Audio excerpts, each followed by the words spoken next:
ఓం శ్రీ గురుభ్యో నమ. హరి ఓం. శ్రీమాత్రే నమ. జై శ్రీరామ్. భారత్ మాతాకి జై. గృహంలో ఈ రెండు తప్పులు చేయకూడదు.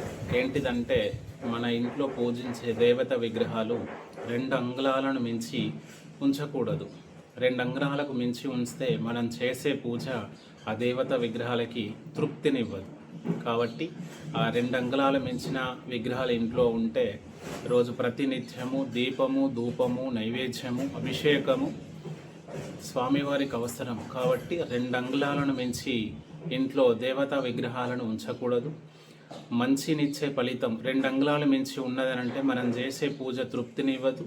దానితో ప్రకారంగా మంచి ఫలితాన్ని ఇచ్చే దేవతామూర్తులు చెడును కలిగించేలాగా ఉంటారు. కాబట్టి ఎప్పుడూ కూడా 2 అంగుళాలను మించి విగ్రహాలను ఇంట్లో ఉంచుకోకూడదు.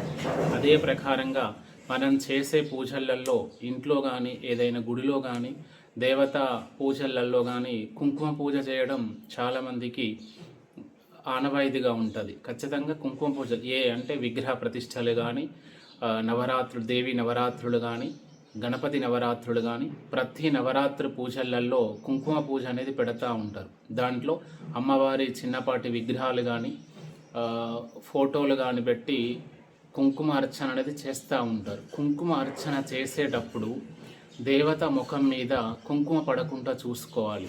విగ్రహంకైనా ఫోటోకైనా కుంకుమ పడకూడదు. ఎందుకనంటే అమ్మవారి స్వయంగా చూసే కంటి చూపు అనేది కుంకుమతో నిండి ఉంటుంది. కాబట్టి మంచి ఫలితాన్ని ఇచ్చే అమ్మవారు కూడా ఉగ్ర స్వరూపంగా చెడును కలిగించే అవకాశం ఉంటుంది. కాబట్టి ఈ 2 తప్పులు చేయకుంటుంటే చాలా మంచిది. జై శ్రీరామ్. భారత్ మాతాకి జై. జై శ్రీరామ్.